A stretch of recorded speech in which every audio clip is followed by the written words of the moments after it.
내 거친 생각과 불안한 눈빛과 이 소리는 리그왕의 슈퍼클럽 파리 생제르맹이 슈퍼리그를 보며 부르는 노래입니다.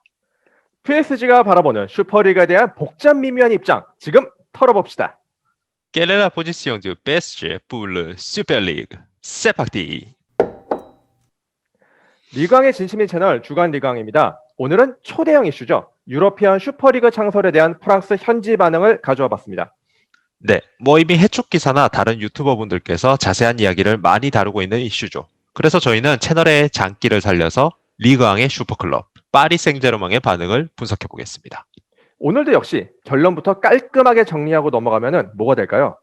결론은 이겁니다. 슈퍼리그에 참가를 안 하기는 힘들다. 하지만 챔스 우승도 없이 참가하는 건 매우 쪽팔린다. 자세한 디테일이 궁금하신 분들은 영상을 끝까지 시청해 주시길 바랍니다.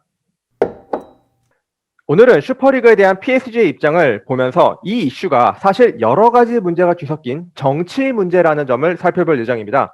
원래는 먼저 PSG의 입장을 보려고 했는데 그 전에 반드시 짚고 넘어갈 사안이 있다고 하셨거든요. 네, 그렇습니다. 지금 이 이슈를 큰 맥락과 작은 맥락에서 짚어볼 필요가 있습니다. 먼저 큰 맥락을 볼까요? 네, 이 이슈는 기본적으로 두 조직의 힘 대결이죠. 어디하고 어딘가요? 바로 유에파와 그리고 슈퍼리그입니다. 유에파는 지금 챔스를 주관하는 조직이고 슈퍼리그는 그럼 누가 주도하고 있나요? 슈퍼리그는 기본적으로 유벤투스의 회장이 안드레아 아그넬리가 총대를 메고 주도하고 있습니다. 그리고 이 유벤투스 회장이 주축이 되어 만들어진 게 바로 지금 장안의 화제인 유러피안 슈퍼리그인 거죠. 와우, 벌써 흥미로운데 이 얘기는 조금 뒤에 자세히 다루기로 하고 작은 맥락도 짚어주시죠. 네, 이 부분은 한국에 잘 언급되지 않고 있는 것 같은데 바로 어제 유에파 회의가 있었습니다. 벌써 딱 느낌이 오죠? 아하, 슈퍼리그 창설한다고 딱 터트리고 여론몰이를 하면서 유에파를 압박하겠다. 뭐 이런 정치적 계산이 있다고 볼 수 있겠네요. 그렇습니다. 왜 하필 지금 이 시점에 뜬금없이 슈퍼리그 이슈가 터졌냐 하는 것도 꼭 알고 넘어가야 될 그런 포인트입니다. 실제로 오늘 기사를 보니까 유에파 회의에서 챔스 진행 방식이 많이 바뀌었다라는 조정안이 나오거든요. 참가팀을 36개 클럽으로 늘리고 경기 수도 늘리고 수익 배분도 더 많이 하고 좀 리그제 요소를 많이 추가하겠다. 뭐 이런 내용이었는데 딱 보니까 유에파가 다른 클럽들한테 돈 봉투 뿌려가면서 자기 세력이랑 명분을 좀 키워가는 그런 결정이다라고 해석을 할 수도 있겠네요. 그렇습니다. 우리 저번에 축구가 순수한 공놀이만으로 생각할 수 없다 이렇게 얘기를 했었죠. 다 어른들의 사정이 들어간 돈놀이고 정치 싸움인 겁니다. 그러면 이제 슈퍼리그에 대한 PSG의 입장을 볼 건데 우선 PSG가 슈퍼리그에 참가하길 꺼리는 이유를 먼저 보도록 하겠습니다. 오늘은 어디 기사를 가져오셨나요? 네, 오늘은 프랑스의 유력 일간지 레키프 그리고 항상 가져오는 르 파리지앙 기사를 가져왔습니다. 이 기사들에 따르면 파리가 지금 큰 딜레마에 빠져 있다라고 설명하네요. 어떤 딜레마일까요? 쉽게 이야기하면 슈퍼리그에 참가하고 싶은데 대놓고 참가하기에는 좀 걸리는 것들이 많다 이겁니다. 먼저 참가할 때 좀 걸리는 부분들을 이야기해 볼게요. 우선 딱 드는 생각은 눈치가 많이 보일 것 같다. 이런 느낌이거든요. 눈치, 그렇죠. 눈치죠. 그러면 제가 하나 물어보겠습니다. 정확히 누구의 눈치가 보일까요? 당연히 리그왕 사무국이랑 서포터들 아닐까요? 약간 비유하자면은 황금알을 낳는 거위가 더 큰 황금을 찾아서 고향을 떠나가겠다. 이런 거니까 고향 사람들은 당연히 다 싫어하겠죠. 맞습니다. 기본적으로 리그왕 사무국을 비롯해 프랑스 축구 관계자, 관계기관은 모두 다 싫어하죠. 그리고 또 서포터들이 우리 클럽의 전통과 명예를 무시하고 돈만 밝히는 클럽이 되기를 원하지가 않습니다. 이 부분들은 이미 해축 기사와 다른 유튜버 분들께서 많이 언급을 했죠. 그래서 여기에 조금 더 디테일을 보태고 싶네요. 어떤 디테일인가요? 바로 인적 네트워크입니다. 인적 네트워크면은 뭐 인맥을 말하는 것 같은데 인맥이 갑자기 여기서 왜 나오죠? 저번에 우리가 PSG 회장이 나세라 알케라이피라고 했잖아요. 지금 이 사람이 유에파 협회 회원이고 현 유에파 회장인 알렉산더 세페린과 아주 가까운 사이라고 합니다. 그리고 전 세계 현재의 챔스 리그를 방송하는 베인 미디어 그룹의 회장이기도 합니다. 그러니까 PSG 회장이 전반적으로 유에파 쪽 정재계 인사들과 두루두루 친하다. 뭐 이런 거군요. 그러면은 대놓고 슈퍼리그 간다라고 말하기가 좀 껄끄럽기는 하겠네요. 네, 그래서 실제로 나세라 엘케라이피 회장은 아직까지는 유에파와의 의리를 지키겠다라는 입장을 보이고 있습니다. 그리고 또 하나 중요한 포인트는 바로 카타르 월드컵이죠. 카타르 월드컵이랑 슈퍼리그가 관련이 있나요? 카타르 입장에서는 유에파 그리고 피파 이런 기존의 축구 조직과의 갈등을 만들 이유가 전혀 없습니다. 긁어부스럼 낼 필요가 없다는 거죠. 왜냐하면 안정적으로 월드컵을 유치해야 되는 게 가장 큰 과제니까요. 그리고 또 PSG가 슈퍼리그에 가기에 애매한 지점이 있습니다. 그게 뭘까요? 아, 파리의 소원은 챔스 우승이라는 거죠. 카타르가 사실 2011년에 파리를 인수할 때부터 챔스 우승을 목표로 하고 들어왔는데 그 꿈이 지금 점점 가까워지고 있죠. 그런데 슈퍼리그가 덜컥 창설되어 버리면 챔스 위상이 떨어지게 되고 그러면 챔스 우승을 해도 애매하고 안 해도 애매하고 약간 이런 상황이 펼쳐지게 되는 거죠. 그러니까 챔스 우승도 없이 슈퍼리그에 참가하자니 팀이 영원히 이루지 못한 꿈이 하나 생겨버린다. 약간 요런 거군요. 근데 지금 얘기 쭉 들어보니까 그럼 그냥 슈퍼리그에 참가 안 하면 되잖아요. 이게 말처럼 쉽지가 않습니다. 그러면 이제 구단이 진짜 눈치를 봐야 되는 사람 이야기를 해봅시다. 이번에는 PSG가 슈퍼리그에 갈 수밖에 없는 이유를 살펴보겠습니다.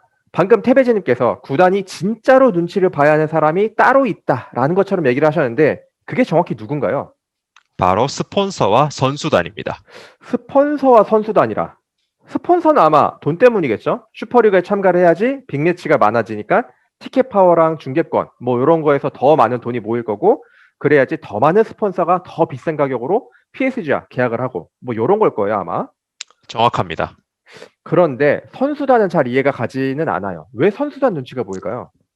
이 부분은 간단한 게 베라티 님이 은바페라고 한번 생각을 해보세요, 지금. 은바페. 알겠습니다. 나는 빠르다. 나는 개 빠르다.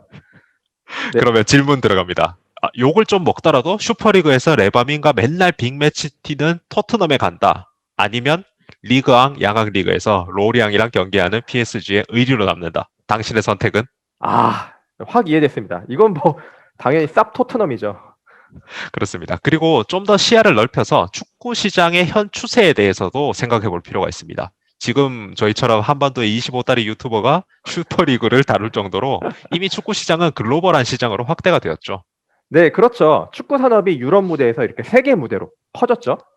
자, 그렇다면 이제 유럽 축구 무대로 흘러들어온 돈은 어디서 나올까요? 기존에서는 유럽에 나왔다면은 지금은 아시아하고 미국에서 더 많은 돈이 나오겠죠, 아마? 그렇습니다. 유럽의 축구 클럽은 더 이상 한 지역이나 한 국가의 클럽이 아니고 세계적인 클럽으로 성장을 했습니다. 그래서 글로벌 티켓 파워를 가지고 있는 빅클럽들이 자국 리그에 갇혀 있지 않고 자기들끼리 리그를 만드는 것은 어떻게 보면 국제적인 관점에서 볼 때 더 자연스러운 현상이라고 볼 수 있다는 거죠. 그럼 정리를 하자면은 자본도, 선수도, 세계적인 추세도 모두 빅클럽끼리 따로 모여서 리그를 만드는 것을 더 반기는 모양새다. 이렇게 볼 수가 있다라는 거군요. 이렇게 해서 슈퍼리그를 둘러싼 PSG의 입장을 분석해봤습니다. 국내 해축 기사들만 봤을 때는 단순한 돈 문제다 이렇게 봤는데 사실 이렇게 보니까 돈을 베이스에 둔 정치 싸움에 조금 더 가깝네요. 그렇습니다. 원래 모든 일이 그렇죠. 돈 문제로 시작해서 정치 싸움으로 가는 거. 지금 슈퍼리그 창설도 전형적인 그런 패턴을 따르고 있습니다. 자, 그러면 오늘은 좀 특별히 슈퍼리그에 대한 저희의 생각을 한번 얘기해보면 좋을 것 같은데 먼저 독립문 테베즈님은 슈퍼리그 창설에 대해서 어떤 입장을 가지고 계신가요? 난 좀 반대인데. 우선 기본적으로는 슈퍼리그의 명분이 너무 부족한 것 같다라는 생각이 듭니다. 사실 이게 폐쇄적인 카르텔, 이거 이상도 이하도 없다고 저는 보이거든요. 이게 돈이라는 이유만으로 슈퍼리그가 만들어진다면 축구계도 그리고 또 그걸 보는 축구 팬들에게도 지지를 받을 수 없다라는 것은 명백해 보입니다. 그렇군요. 사실 저도 반대입니다. 그러니까 제 의견은 이렇습니다. 저는 슈퍼리그 창설에 대해서 찬성입니다. 단 조건이 있습니다. 조건. 어떤 조건이냐? 지금처럼 폐쇄적인 리그로 하는 게 아니고 일반 리그처럼 승강제가 엄격하게 적용되면 찬성이라는 거죠. 그래서 모든 지역 리그의 상위 리그로서 슈퍼리그가 존재하게 하는 거예요. 그래서 사실 아까도 나온 얘기인데 지금 국제적인 추세가 글로벌화잖아요. 그리고 심지어 유럽은 EU라는 것도 있고 그래서 각국의 최고 팀들이 모여서 유럽 리그라는 개념으로 상위 리그를 만들고 투명하고 공평하게 승강제로 운영한다면은 오히려 팬들에게는 볼거리도 많고 더 좋은 게 아닐까. 그런 생각을 한번 해봤습니다. 네, 그렇군요. 앞으로 이 이슈가 어떻게 진행될지는 좀 더 지켜봐야 될 것 같네요. 네, 그러면 오늘은 여기까지 하도록 하겠습니다. 오늘은 기사를 2개나 가져와 주셨는데 언제나 좋은 기사를 가져와 주셔서 정말 감사드립니다. 네. 그리고 리그왕에 대해서 어떤 것이라도 좋으니 궁금한 것이 있으면 댓글을 남겨주세요.